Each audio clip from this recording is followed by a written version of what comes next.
Now it gets a little bit tighter. And now I think is where you do talk about Derrick Henry or Joe Mixon. I I mean, it depends how Mixon finishes. I do want to note that Mixon's only played the 8 games, and so his points per game can fall quicker. Like Henry doing what he's done in 11 games is more meaningful to me than Mixon doing what he's done in 8. Mixon's number can come by the time Mixon plays 11 games. I would expect his number to be lower in that Henry range. He is very touchdown dependent at this point. He's had some monster games. He's also had some monster workloads, man. They are giving him a lot of touches. It'll be interesting to see how he holds up. It'll be interesting to see what sort of the expectation for his workload next year is. At the 202 here, Sean, I'm going to take Derrick Henry. I think he's going to be a second round pick next year. He scored so many touchdowns this year. And he's going to be at the Ravens next year, and people are going to be pretty confident that he's going to be able to do that again. Assuming health, I think he's going to be a second round pick. I think a little bit is going to be determined by the run pass split down the stretch, because it does matter. It has been a little bit surprising how pass heavy they've gone in some of the games. It makes sense that they've gone pass heavy in some of the games because they have put together a pretty exciting group around Lamar Jackson, and the things they've done in the passing game have generally worked. Now, one of the things that has happened is they've lost 4 games. And so you do wonder at some point, it was a slightly different circumstance, but mid-season last year, the Bills were probably the best team in football, but they lost weird games and they decided, let's take the air out. The Ravens have always taken the air out and been very successful. Now they've got a different team this year because their pass defense is a sieve. And so if you can't stop the opposing pass, it's going to change some things. If they're able to kind of get to the point where maybe that moves in their direction, but there are so many good analysts with projections these days, including yourself, that when you look at the workload for Henry over the summer and people dive into that, I do think it can come up in a way that knocks him down. Not a ton, but knocks him down. The feeling around him and around Saquon is that those analysts with those projections were way too confident that these guys, weren't going to get enough of the right type of work. I kind of feel like people are going to say it doesn't matter. It's Derrick Henry. You've been telling us this for years. This is not where I would draft Derrick Henry for the reasons you're saying. And you may be right. We're just debating what market sentiment is going to be. And you may be right. He may be way down at the 2 to 3 turn or even into the 3rd round. I think he's going to go in this range. I think people are going to be pretty excited about him. Yeah. I think this is fair. And part of it, again, is that even if it ends up being a pass heavy situation, the Ravens are going to score an obscene number of points. That does help the running back. I think the next pick here, Ben, he looked so good in week 11. He's looked dynamic coming off of the injury, had one of the best rookie years ever. I was just going to say, it's going to be Puka. I just put my hand in my head. I don't know, people are listening, but I was like, God, I forgot about Puka. I hadn't even been thinking about him. I would have taken him over Henry if he would have been top of mind. He's going to go in this range because he actually has, since coming back, sort of validated that he should have been going ahead of Kupp and is sort of the 1A and Kupp sort of the 1B in most of these situations, I think. And certainly going into next season as well, Kupp being another year older. Puka's not going to go much later than this. I mean, this is the latest I think you'll get discount-wise. He did miss some time, so you might get a little bit of a discount. The other names, I mean, I got a couple other names that I'm like, we got to get them off. We got to get them off the board. we got to get them selected. And now I'm forgetting who they are, so I'm clicking around. You're saying that about Puka, and I don't necessarily disagree. And I also want to point out that the EP numbers running back to wide receiver are going to have some apples and oranges elements, and you're going to have some differences place to place how you want to calculate those. We have Cooper Kupp with the 4th highest EP in football behind Malik Neighbors, Joe Mixon, and Alvin Kamara. So, well, Puka got ejected in one of the games, and Kupp went off in the second half of that game. Last week, Puka had 7 for 100 and a TD in the first half. Kupp had 2 catches for 10 yards, and then he had one was for a TD, and then you're you had referencing things that do count, though. No,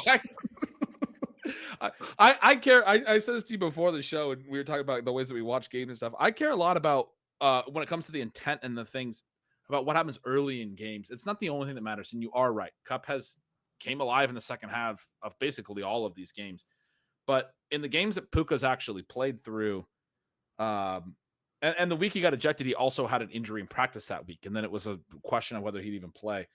The weeks where he's actually, I mean, they've went with him with intent in the first halves of a couple of the games. So that's why I say the 1A thing. That's the way I've been viewing it. But I do think it's disputable. I think no, he's another guy where you're like, I think he's going to be in next year's first round. Yeah. So. It's tricky. I'm going to take, okay. Now I have 2 really tough ones here. I'm going to take AJ Brown. AJ Brown's got to go off at some point. He's been fantastic. They're not throwing the ball at all, but like you were saying with the projections, people are going to go, look, the Eagles are going to throw more next year. I think they're going to throw more down the stretch because they're going to have to a little bit. I think AJ Brown's going to continue to produce. He's another one of these guys like Derrick Henry that people are just going to say, look, he's a grown up. Can we say? I guess we could say that word. Anyway, he's a grown man, right? And this is you have to rate shows. This is a family show, but he's a grown man. He's just too good at football to not be off the board at this point. Maybe he goes a little bit lower. I'm curious if you'll take the guy that I was thinking of here. I think it's going to be Kenneth Walker. I don't think he can fall too much further than this. His results have been interesting. One of the things I noted in the sort of intro, I did a little more of a full season view in the above the paywall portion of the Zero RB universe this week. He's only averaging 4 yards per carry, right? But his 27% evasion rate is number 2 in the NFL. Now, some of that is because he runs side to side, not forward. Running forward is important, and yet Seattle ranks dead last in run blocking points earned in the way that SIS charts it. His EP combo of 16 expected points and 2.4 fantasy points over expected is really good, despite what have been some structural problems with their offense.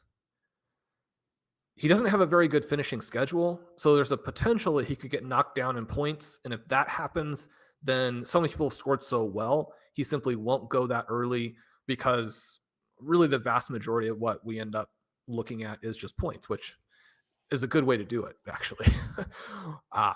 But I think the combination of the types of touches that he gets, the talent level that he has, the scoring level that he's on, the age and where people are going to see his trajectory, and then where the Seahawks could be when they're another year into their build. I think the Seahawks, with another year with this coaching staff and having another offseason to fix their issues, are going to be a really good football team next year.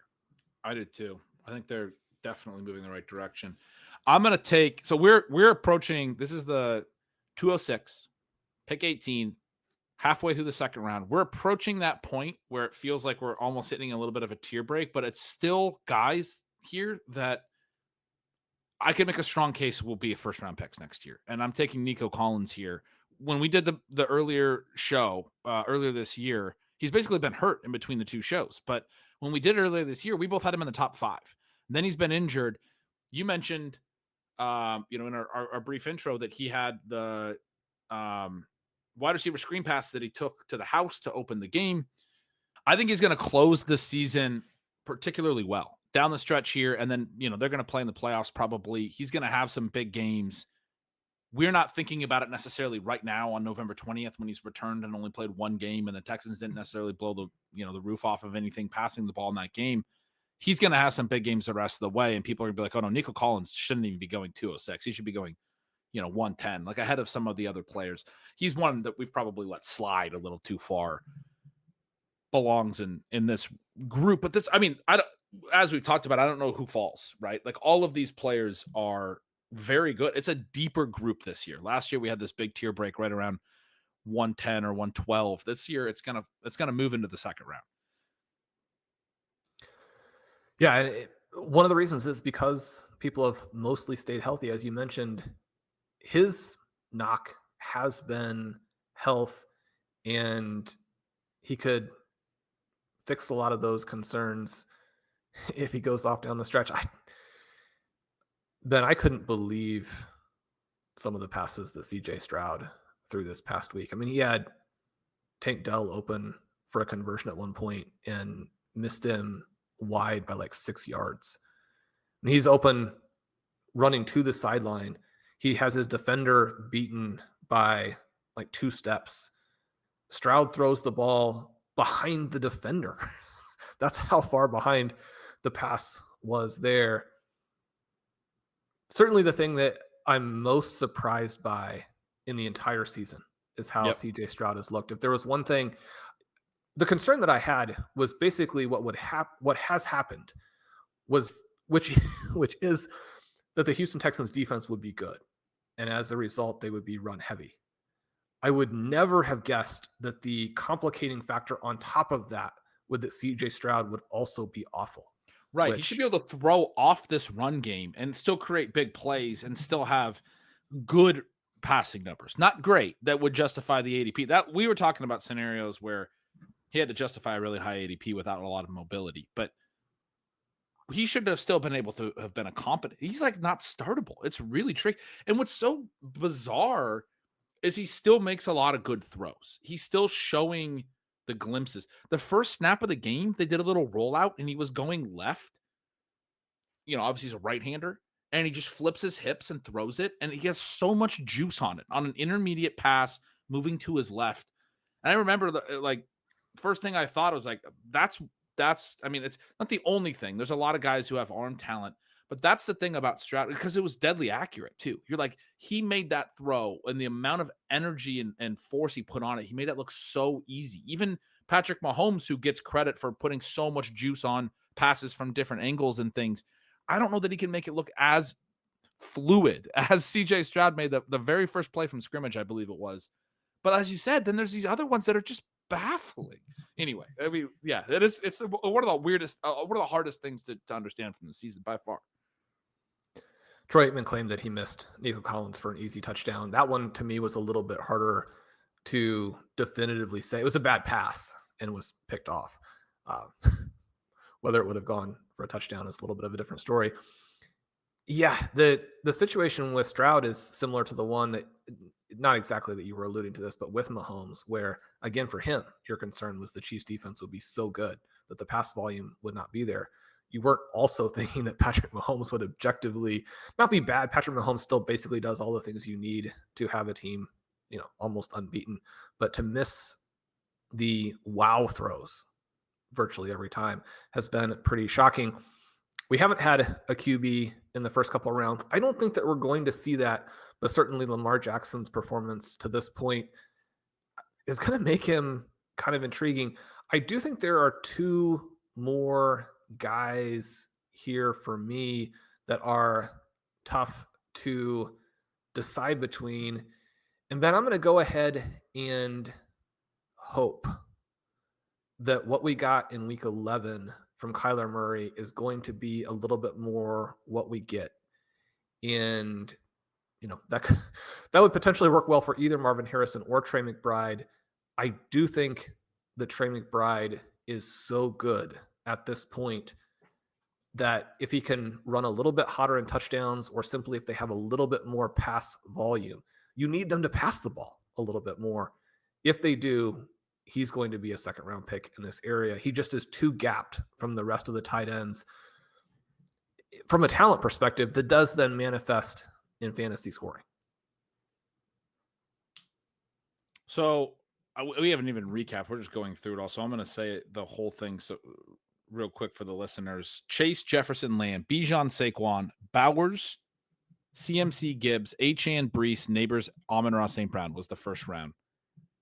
We started with 3 straight receivers, but we only had 5 in the first round. We had a tight end in there. We had 6 running backs. The second round, Tyreek, Derrick Henry, Puka Nacua, AJ Brown, Kenneth Walker, Nico Collins. You just took Trey McBride. You said you were deciding between 2. I doubt that the one I'm going to take here was one of them. So I'm really interested in who your other one was. I mean, I have a couple that I'm still thinking between as well. So I'll be curious. But I'm going to take Rashee Rice here. And the part of the reason is because it wasn't the ACL. I just want to remind, the listeners, it wasn't actually the ACL. They talked through this. It was a less difficult rehab process for what his knee injury ended up actually being. They talked about how it was actually going to put him out for the year. But what we're going to hear all next offseason on Rashee Rice is that he'll be ready to go by like March. It's not going to be one of the long ACL, it's the 1 year post ACL because he didn't tear his ACL. It was the lateral. It was a different ligament. The repair and the rehab and everything that everyone talked about at the time is a lot better. He will be 100% week 1 was my understanding. I'm not a doctor, but this was my understanding of what the actual doctors were saying at the time of his injury. And the way that he started this season, people were talking about him as a top 5 pick next year, right? Like he was going to be an absolute superstar. Again, I'm now picking multiple injured players, as you said. A lot. The guys that stayed healthy are more likely to go higher, but I do think there's going to be some parsing of this with the market where, we're predicting the next season.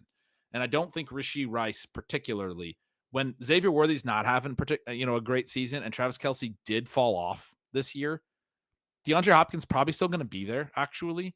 There's going to be some mitigating factors. But I think Rashee Rice is going to get projected next year as kind of the clear number 1 target earner. I think he'll be a late second round pick.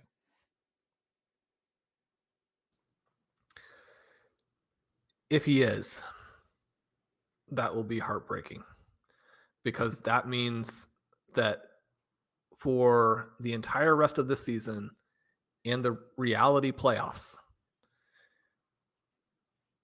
every time the Xavier Worthy is open for a 60-yard touchdown, which happens once a game, that Patrick Mahomes will have either thrown the ball out of bounds or Xavier Worthy will have unnecessarily stepped out of bounds.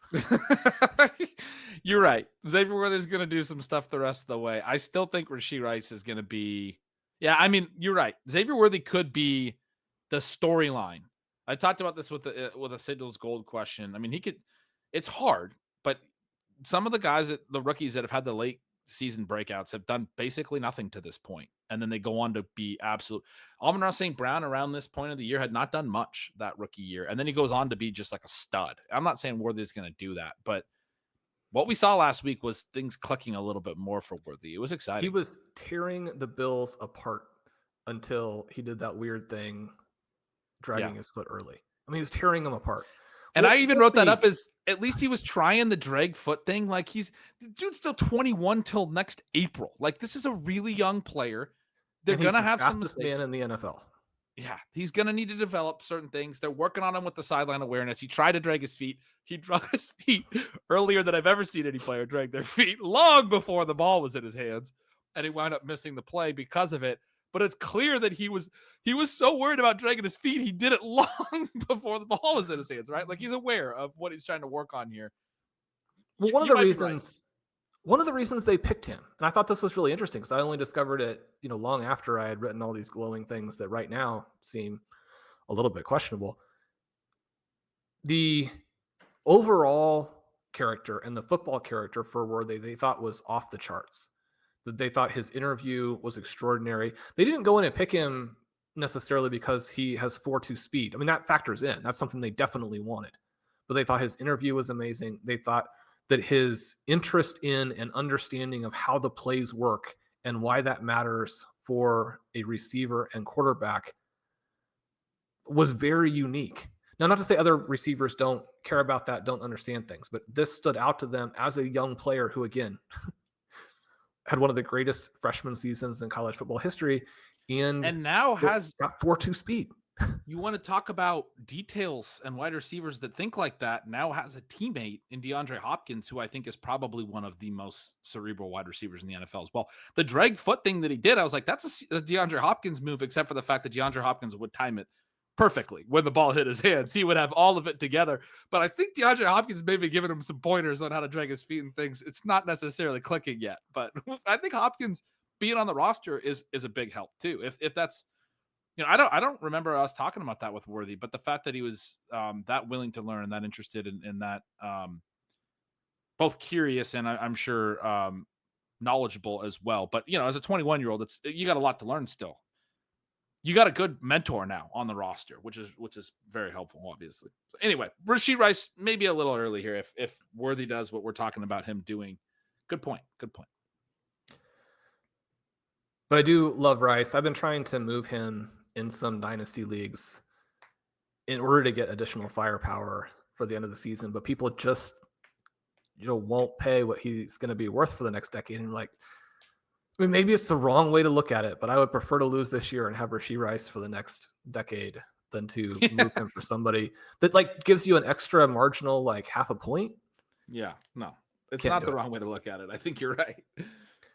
So then I think the next guy, the other player I was considering in the McBride spot, and the reason actually I took McBride where I did was that right as I had to make my pick, I blanked on the other name, Drake London. Oh, yeah. Yeah. I saw him earlier and thought we needed to get him in there. That brings to mind another young receiver that we haven't picked yet. What do you think about London? Well, his numbers are down again over the last month after he went on this rampage from week 2 to week 7, where he averaged 19.9 points per game and looked like he was going to be one of the biggest smashes, even though he was pretty enthusiastically drafted already in 2024. I do now think, though, that we've seen enough in terms of the offensive coordinator, in terms of Kirk Cousins' fit. We know it's going to be helpful to play in the NFC South and within that dome. His ability to draw targets, which was a little bit in doubt, and I think especially, you watch week 1 and you're like, well, Darnell Mooney gets open, these other guys don't. But Drake London has been getting open. And that kind of scouting report of being Mike Evans with lateral agility, he's not Mike Evans in the important ways of being able to make those downfield plays, but the agility is there and the intermediate stuff is there. I think the combination of that size that we're no longer getting from a lot of receivers, the potential to be a red zone guy in the future, the general upward trend of this offense, and then just what London is pretty convincingly showing us as a player and as a young player. And you look at the continuation of that and just the scoring level that he's at, those elements all together. I don't think that he is necessarily one of these picks that people even are going to make and be like, oh, I just won my draft there, because there does feel like a bit of a tier break, in that group that's slightly ahead of him. But unless they come back out of their bye and play really poorly, I think this is kind of in that floor range, especially as we get into a softer spot where the next picks are probably going to be more wide range of outcomes types of plays, unless we want to go the conservative route of just saying, well, Joe Mixon probably is going to get picked. Joe Mixon's probably going to get picked in this range. I do think another wide receiver is definitely going to go in this range as we start to get to a point where I think there are other running backs. You can make a case for a lot of other running backs actually at this point still. You talked about the wide receivers starting to fall off earlier, and there are going to be other ones. There are many others that we like that are doing well, not great, that will still matter, right? Like Jaden Reed and JSN and Zay Flowers are all in a group of points per game range that is good, but not in the top 10. They're all in the wide receiver 2 points per game range. George Pickens has been great this year, but the offense has held him back a little. He's actually down a little bit lower than those guys right now. T. Higgins, I mentioned earlier, top 8 overall. Like, I mean, if he's on a different team, especially, he could, but probably not because of all of his injuries. I'm going to put Garrett Wilson here. I do think Garrett Wilson goes in the first 2 rounds. You mentioned London. He's the one that came to mind when you mentioned London. Devonta Adams is going to be on that team. Aaron Rodgers is still going to be on that team. People are going to be concerned about it. That's why we took Brees way down. That's why Wilson has fallen quite a bit from where we had him ranked and drafted him in 2023. But I do think when you get to this point, 2-3 turn, the wide receivers that are off the board, the running backs that are off the board, you could make a case to me that Wilson would fall another 8 to 10 picks. I'm with you. I was thinking it too. I thought it when I took Rasheed. That Nico was sort of, and McBride I thought was sort of the transition pick that you made, and then I went Rashee Rice, you went London, I went Garrett Wilson. We've crossed a precipice here, and we're kind of on the downswing of that first big tier that frankly started at 101. And probably there's another mini tier there somewhere, but like Chase and Bowers and some of those guys are in their own tier up near the top. But there's it's pretty flat. It's pretty deep for the first maybe 18 or 20 names. We are probably beyond that. And I do think there will be some more wide receiver concern here because there are a few running backs we could take here. Anyway, I'm taking Garrett Wilson there at 210. Who do you got at 211? This is the battle between the good angel and the bad angel there on the shoulders, where it's probably going to be Alvin Kamara, right? Even with the problems, because there are going to be not ahead of Mixon. Ahead of Mixon too, you think? I do, because you get the hybrid workload, right? Alvin Kamara does not have to be good and does not have to score touchdowns. Joe Mixon has to get in the end zone over and over and over again because of what his team is doing. You talked about how good Breece Hall's receiving role has been. He's tied for second in the NFL with 46. Him and Devon Achane, who's another guy that we've already selected, 46 catches at the running back position. They're tied for second. Bijan right behind him with 44. Rashad White is third with 37. There's 3 guys in the mid-40s. No one else over 40. Alvin Kamara has 55 catches. He's gapping everyone else. Like, to your point, I mean, it's a different role than anyone else. Do you have any more thoughts on Kamara? Or? Not really. I don't find this part as interesting. I thought you were gonna build off that. And you're like, I'm just done talking about Alvin Kamara. I had to select him, but I'm done talking about him. Yeah, that really is the answer. I mean,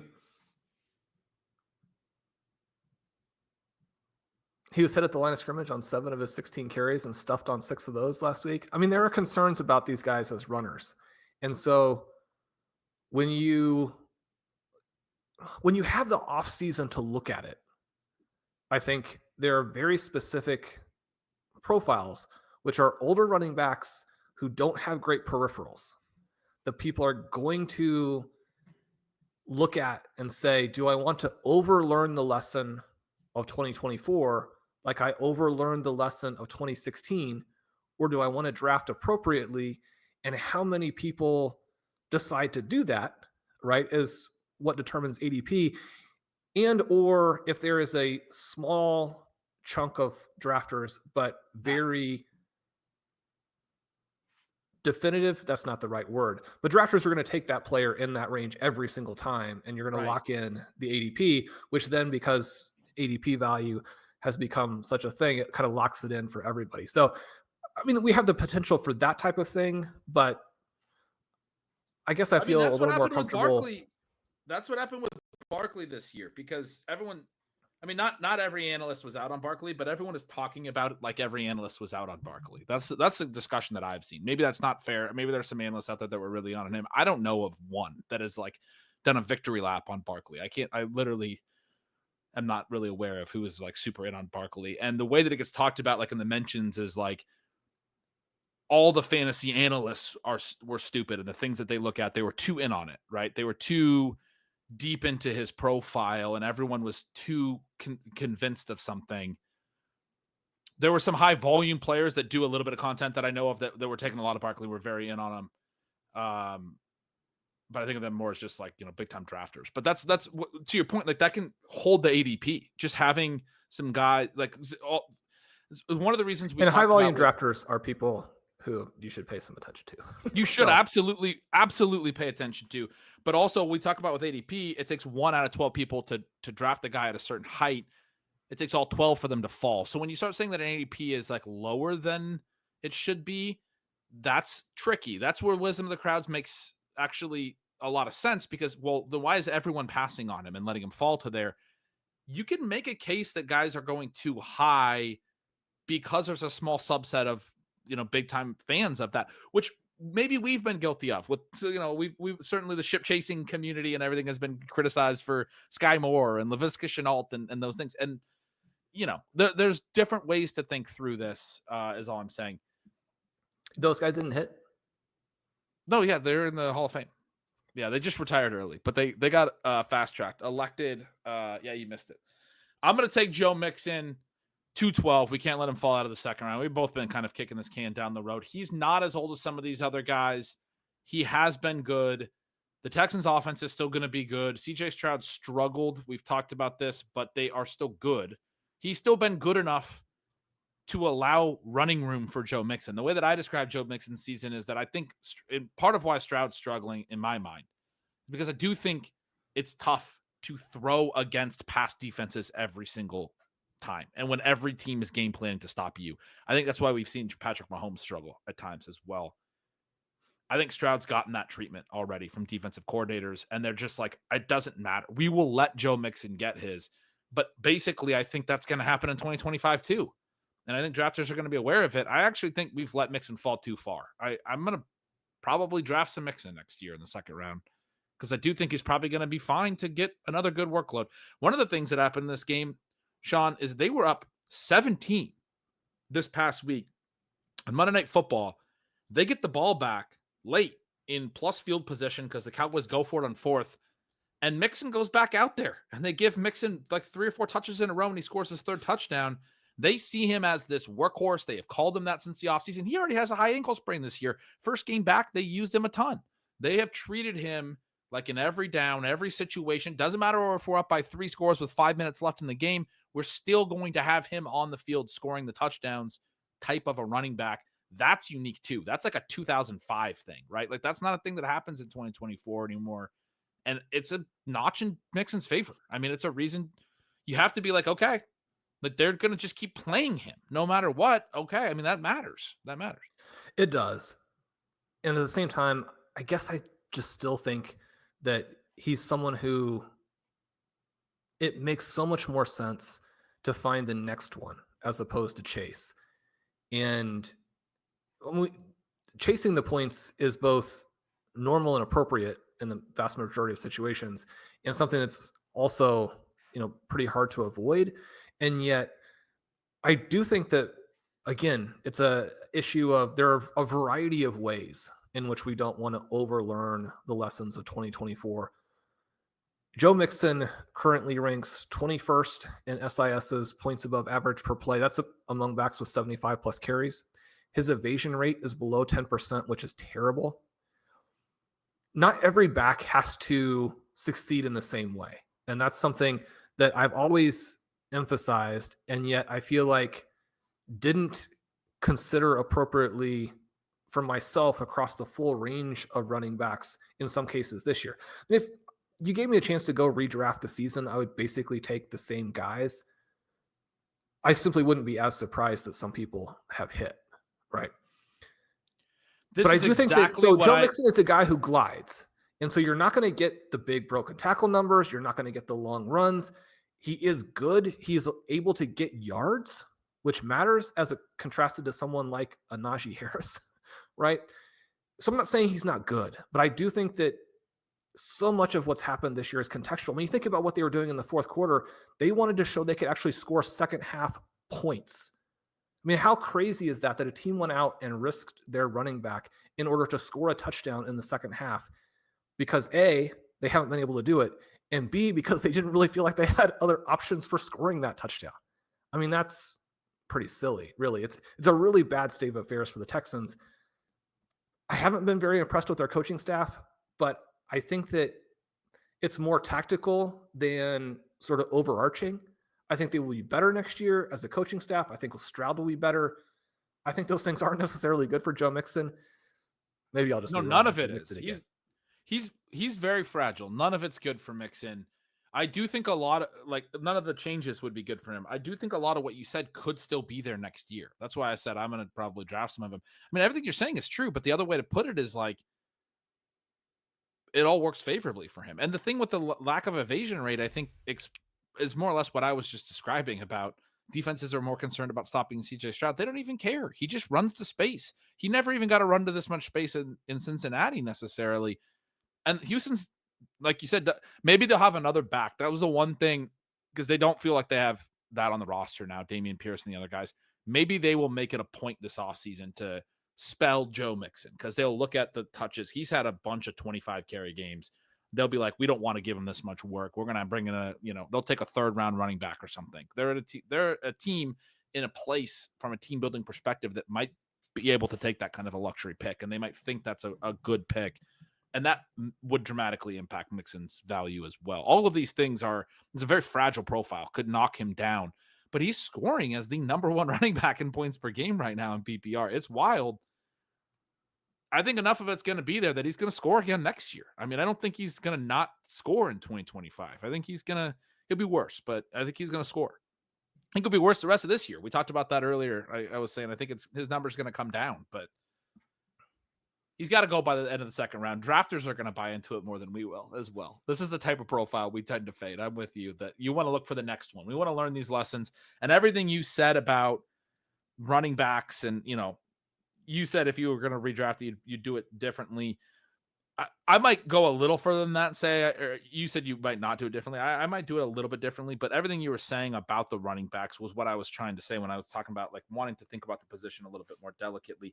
One of the things that I think is true as you were talking about the different ways running backs can score is that there are these defenses and these teams that get schemed against, and we're in this league that they took away the explosive passes and they're doing all the, cover 2, cover 4. They're doing the, man on half the field, cover 4 on the other half, all these different defenses, that the evolution of the stuff that we've been talking about on the show for multiple years, where the goal now is to take away the explosive pass plays and you're allowing some rushing efficiency, is that some of the little like subtle running back skills, I think, are kind of popping back up because it's easy for teams to just sort of blow guys off blocks. Mixon's long touchdown run on the first drive, I wrote this up. I don't know if you noticed it, but he gets through the first line and it's perfectly blocked on the first line because you have all these undersized defenders. We've talked about this. The defenses are getting lighter. He gets through the middle of it, of the line of scrimmage. He gets to the second level. He sees 3 defensive backs and he has Tank Dell in front of him, one of the lightest players in the NFL. Tank Dell was lined up with Trevon Diggs on the left side and ran to the inside, to the middle of the field, and Trevon Diggs didn't follow him. That's the guy if it was a pass play, should have been guarding, or if it's a run play, he should be trailing with to go help with run. He's just watching the play. I put an image of this in Stealing Signals for those of you who are subscribed. Mixon gets in through that hole. There's 3 unblocked defenders and 1 blocker in front of him. Tank Dell moves the safety off of his spot, who weighs at least 50 pounds more than him based on the picture.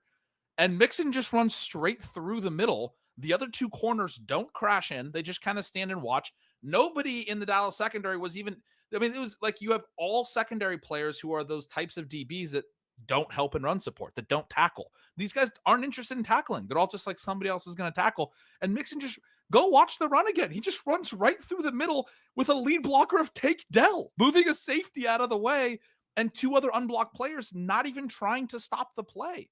It's bizarre, but that's what defenses are doing. That's the personnel we're putting on the field defensively, and that's how we're trying to stop CJ Stroud. And then Joe Mixon has that, and that's why you have the big numbers, even though, as you said, he's not evading anyone, because it's just a red carpet in some cases, because a lot of the defenders that are on the field don't care about stopping the run.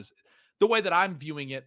And as long as you're able to then get behind your blocks, set up blocks, read holes, and run, which most running backs can, but some are particularly good at, and a guy like Mixon is good at, a guy like Alvin Kamara is very good at. He's good at setting up blocks, being patient, and picking his hole. And his line and his blockers are just able to set up really great running room because we don't have run defenses on the field anymore. I mean, that's the way that I'm kind of looking at it. And the way to apply that, I guess, Shawn, is that I want to pay more attention to how like production begets production at receiver and other positions. You've often talked about this with the running prospects. We want guys that actually put up stats in college. Well, I want guys that have been able to run effectively and put up rushing yards. Alvin Kamara has had great seasons in the past. Saquon Barkley, Derrick Henry, even Joe Mixon's been productive for a long time. These guys have put up a lot of yards at the NFL level for a long time. And I don't think there's any, they've stayed healthy this year, but I don't think there's any like big confusion around the players that are good this year are players that have been good in the past that are able to, set up those blocks and have those little subtle, intangible running back elements. Anyway, that was just a random rant that I've been thinking about. Your comments sparked some of my thoughts as well. I don't want to be just drafting any old running back. I want to be drafting running backs that have produced in the past, that have shown us high-end ceilings, that have shown us the ability. And now that you're in a landscape where the offense on running plays probably does have an advantage, I want the running backs that are able to take advantage of that, right? And it doesn't just have to be older guys. It's guys that are big workhorse runners in college as well. Like a guy like Jonathan Taylor should be having a great year too, though, because that's an example of one of those types of players, and it's not happening for him. And so it's not going to be perfect, and that is Taylor overloading. will probably be a fantastic pick next year. Taylor, yeah. We'll see. For those reasons, yeah. We'll see. He's the best version of that in the whole league. He was that runner at Wisconsin. He's been a 2,000-yard runner in the NFL. I mean, this guy's a stud. He'll probably be a great pick next year. So we're going to wrap this up, but sort of rapid fire-ish. Who do we have as the guys who just missed? It'll be kind of my pick next. And if we were still drafting, I think there's a possibility that Jackson Smith and Jigba continues to rise. We have a 16 target game in week 2. We have a 12 target game in week 4. We have a 7-180-2 game in week 9. Comes back out with 10 receptions for over 100 yards in week 11 and makes, I believe, 4 receptions on the game-winning drive.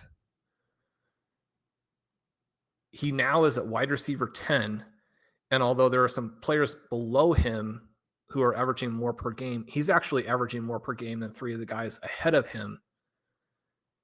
To me, he seems like a guy who could potentially rise into at least that 2-3 turn range by the time we've played another month.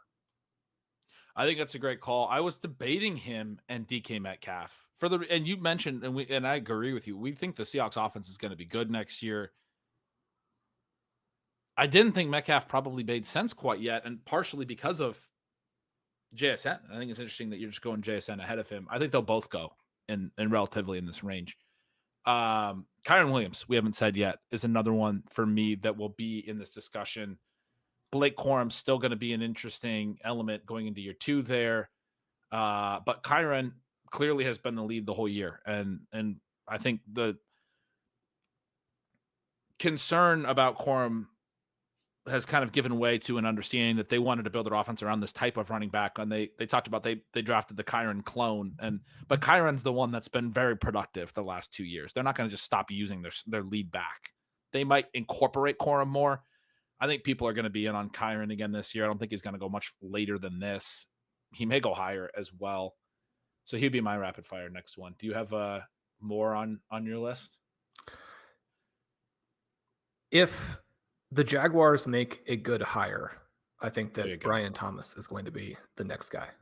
That makes perfect sense. I hadn't even thought of him, but he's got all the rookie year peripherals, right? The per route stuff, everything where the year 2 leap people are going to buy into. Do you think James Cook can be in this range?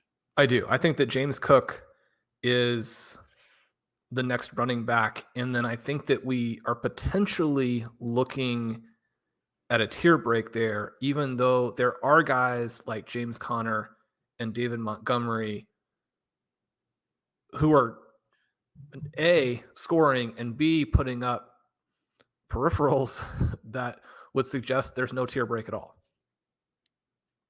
Can Chase Brown get into this range? No, but Chase Brown has been really fun. And I am, Yeah. and see, he's the reason why I still think that there is going to be, I just think that 2025 is going to bring balance back. I don't think that we're Yeah. going to have some massive swing to where it's only running backs or something to that. I think that we're going to get back to, what fantasy football has mostly been, not the Yeah. extremes that you Trade. occasionally get when you have a season. Brian In the Robinson. 2015, 2016 time period, what happened then, and then what's happened in these last couple of years. I mean, it's crazy that things have not just evened out, but overcorrected isn't the right term because it's stuff that's actually happened on the field. But it's interesting that you've gotten such a massive the flukiness of grouping the healthy running back outcomes at such a crazy rate, as we talked about in the intro. But I mean, players like Chase Brown are going to be the guys who, in many ways, determine future seasons. Yeah, Brian Robinson, Isaiah Pacheco, or whoever, is for the Chiefs. You got both Chuba Hubbard and Jonathan Brooks as really good potential backs, splitting work for the Panthers. You mentioned Dave Montgomery, some of those other names.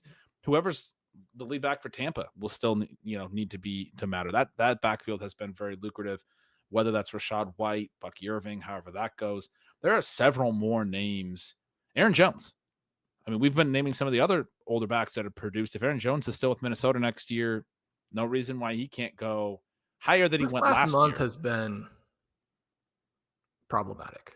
But yeah, overall, he has done well. I think that the other kind of three names that jump out to me as guys who could really jump, and I mean, they'd have to do a lot to get into the second round, but are probably going to be third or fourth round picks who are very good picks. Jaden Reed has had a weird season, but certainly has positioned himself that if they actually throw some passes down the stretch, he could jump. We haven't mentioned Marvin Harrison, who was going at the I was 1-2 going to turn mention this him. year. Yep. I mean, he's going to be in there.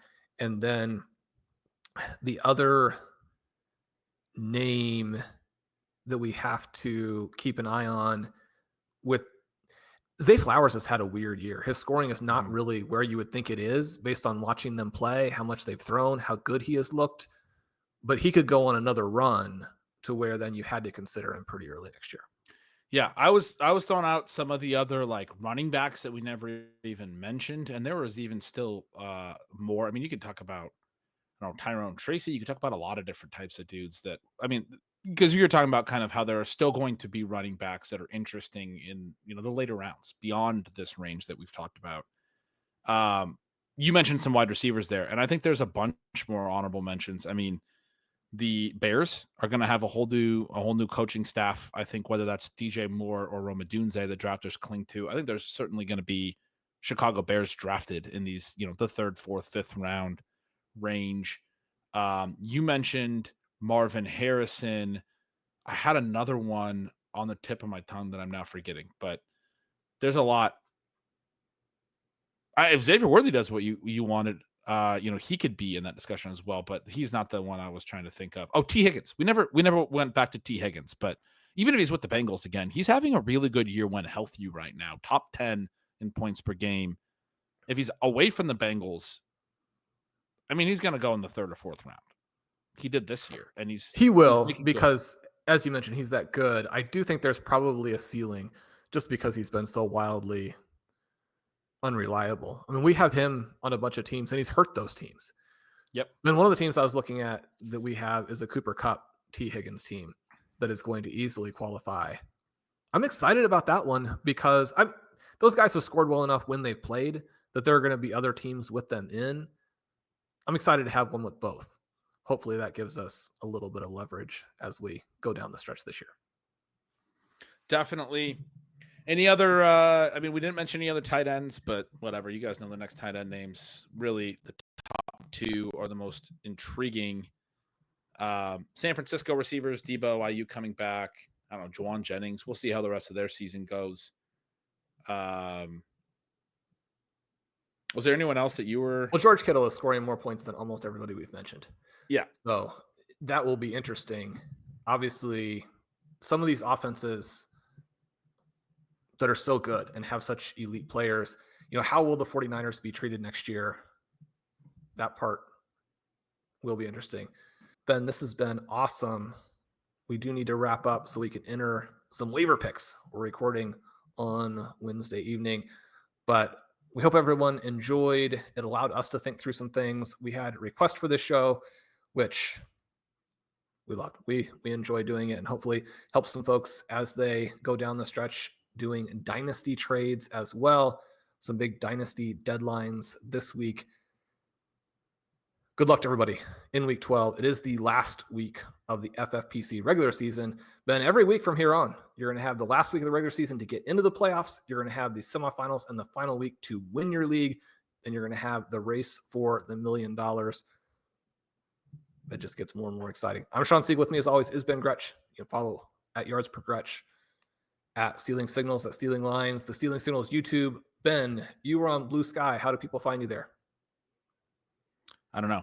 Ben Gretch dot whatever it is. Ben Gretch dot bsky.social or something like that.